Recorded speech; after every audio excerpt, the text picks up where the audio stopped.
ఈ రజనీష్పురము అనే కమ్యూనిటీని స్థాపించి అక్కడ జరిగిన బయో టెర్రర్ దాడి కారణంగా ఆయన పైన వివాదాలు మరింత పెరిగాయండి. దీన్ని మీరు నెట్ఫ్లిక్స్లో చూస్తేనే అర్థమవుతుంది. కానీ అందులో ఆయన రైట్ హ్యాండ్ అని ఒక లేడీ ఉండే, ఆవిడకి ఇప్పుడు చాలా 80-90 ఇయర్స్ అనుకుంటా.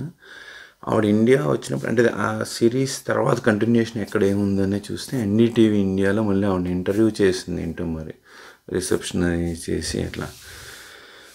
ఓషో పౌరసత్వం లెగసీ. ఈ వివాదాల మధ్య కూడా ఓషో విధానాలు ప్రపంచవ్యాప్తంగా కోట్లాది మంది అభిమానులను సంపాదించిందంటాడు. అంటే సంథింగ్ వ్యాలిడ్ పాయింట్స్ చెప్పుంటాడు, నాట్ జస్ట్ డాలర్స్. అండ్ మహారాష్ట్రలో పూణేలో ఓషో ఇంటర్నేషనల్ మెడిటేషన్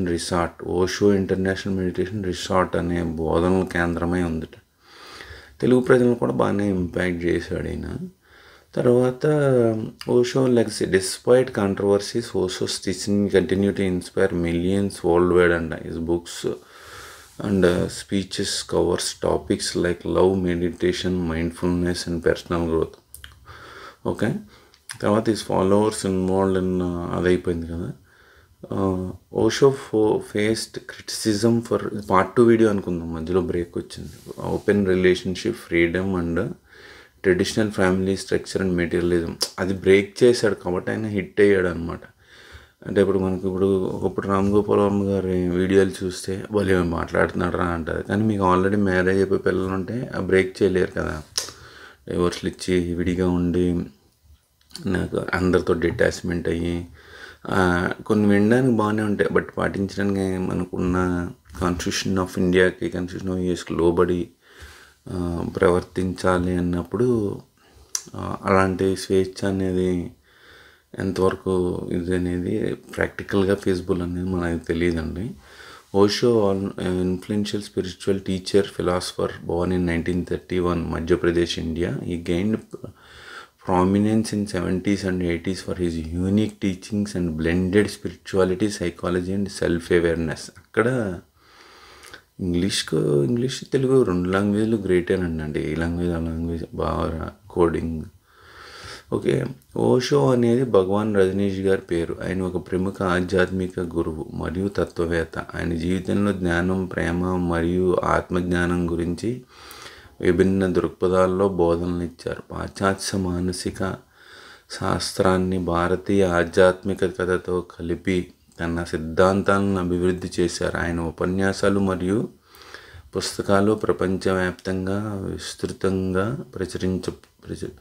ప్రాచుర్యం పొందేటండి. అది భగవాన్ రజనీష్. కానీ నేను ఇందాక వికీపీడియాలో అక్కడ కొట్టానండి. కొడితే సినిమాలు కూడా వచ్చాయంట. నేను మళ్ళీ టైప్ చేస్తాను ఉండండి మీకోసం. సినిమాలు కూడా వచ్చాయంట. వికీపీడియాకి వెళ్దాం. Okay, Osho redirects here. Osho Rajneesh Chandramohan Jain అండి ఆయన పేరు. Basically Kuchwada, Bhopal state, British India. January 1990లో పుట్టాడు. Aged 58 years. Pune, Maharashtra, India. Education doctor Hari Singh Gour యూనివర్సిటీలో MA చదివాడు. Known for spirituality, anti religion అనమాట ఈయన. సో అది తర్వాత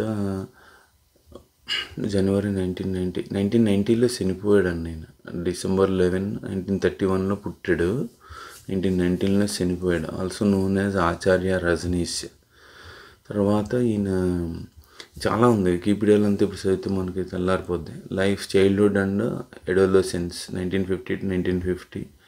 Isha lord Rajneesh night meaning అనమాట. రజనీష్ అనేది childhood nickname from Sanskrit Rajani night. ఈషా lord was born Chandramohan Jain అనమాట. ఆయన original was born the eldest 11 children of cloth merchant at his maternal grandparents' house in Kuchwada. So 11 మంది పిల్లలు ఉండే, అందులో ఈయన ఒక ఆయన అనమాట. So he was 7 years old. His grandfather died and he went to Gadwara to live with his parents. Rajneesh was profoundly affected by his grandfather's death.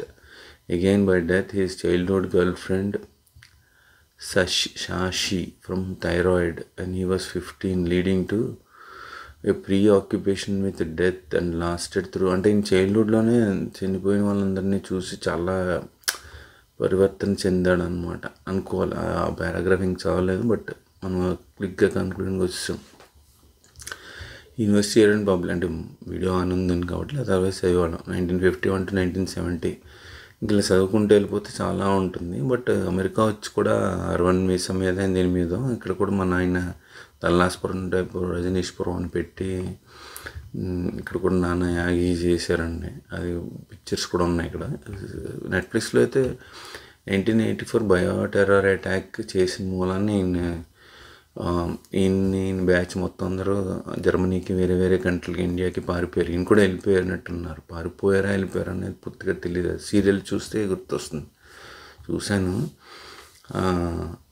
So అంటే కంప్ చేసేసారు మన వాళ్ళు అమెరికా వచ్చి కూడా. అది ఎవడో వెనకాల ఉంటాడండి, వాడు మనీ చెప్పాను కదా మొత్తానికి హైజాక్ చేయడం ఏదో అయ్యింది. బట్ ఈయన కూడా మనీతోటే చేశాడని స్టార్ట్ చేశారు కదా స్టార్టింగ్ ఎజెండాలో, spirituality and money, wealth. So death at 58, Rajneesh died on 19 January 1990 at the ashram in Pune in India. The official cause of the death was heart failure, but a statement released by the commune said he died because of living in the body and he became a helot after alleged poisoning in US jails. And death కూడా మిస్టరీగా ఉందంటండి. Ashes placed in his newly built bedroom in లవ్ ఇక్కడ house పూణేలో ఉందంట.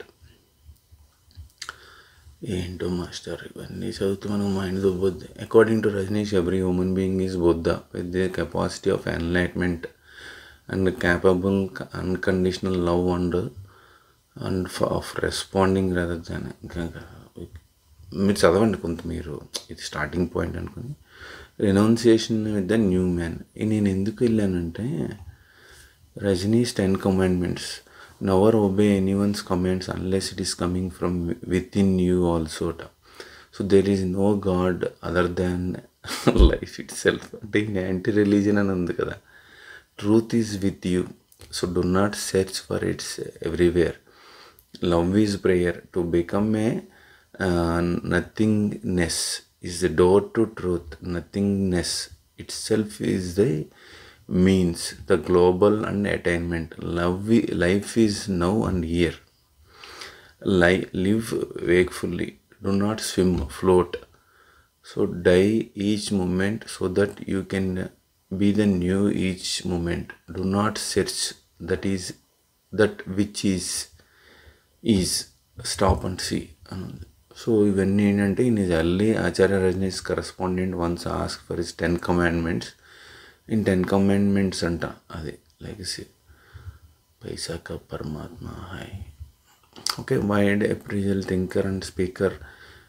Films about Rajneesh. 1974లో first documentary film వచ్చిందండి Rajneesh by David కే ఎవరు ప్రొడ్యూస్ చేశారు. తర్వాత 78లో మళ్ళీ ఒక ఫిల్మ్ వచ్చింది. 79లో జర్మన్ ఫిల్మ్ మేకరే చేశాడు. 81లో బీబీసీ చేసింది. 1985లో సిబిఎస్ ఎస్టిమేట్స్లో వచ్చాడు ఈయన. 2016-17లో సిబిఎస్ ఎస్టిమేట్స్లో నేను ఉన్నానండి H1B టాపిక్ మీద. 1987లో మిడ్ 80sలో ఫియర్ ఈజ్ ద మాస్టర్. 1989లో మళ్ళీ ఇంకా అసలు సినిమాలు తీయడం ఏంటి అలా వస్తూనే ఉన్నాయండి దీని మీద. Web series secrets of love 2018లో వచ్చిందండి. వైల్డ్ కౌంటీ అనమాట. నెట్ఫ్లిక్స్ డాక్యుమెంటరీ శిరీష and Rajneesh focusing on Rajneeshpuram and the controversies surrounding it.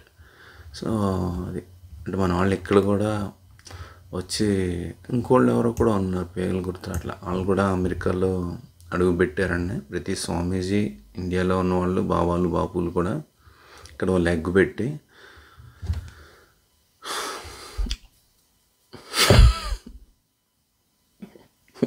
ఈ వీడియో చేయమని అడిగిన తమ్ముడికి అన్నయ్యకి కూడా నమస్కారాలు.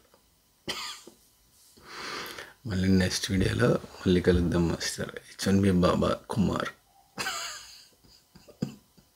వీలైతే మనకు కూడా రజనీష్పురం అంట కుమార్పురం అని ఎక్కడైనా పెట్టి H1B బాబా అని పెట్టి అసలు ఇండియన్స్ని మోసం చేయడం చాలా ఈజీ సార్. అసలు కానీ మనం ఇప్పుడు ఇంకేమి ఎగ్నెస్ట్ పెట్టలే. ఇంటర్నెట్లో ఉన్న డేటా మనం చదివాం, మన రీసెర్చ్ అనంటే వాట్ ఎవర్.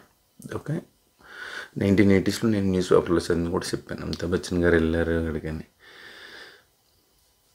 మనం ఆయనకి ఎగ్నెస్ట్ కాదు, ఫర్రో కాదు, న్యూట్రల్గా మనం చిన్నప్పటి నుంచి ఉన్న విషయాల్లో చదివిన న్యూస్ పేపర్ మ్యాగజైన్లో కలెక్ట్ చేసుకుని ఇంటర్నెట్లో ఉన్నది మళ్ళీ తిరిగి మీకే ఇస్తున్నాను.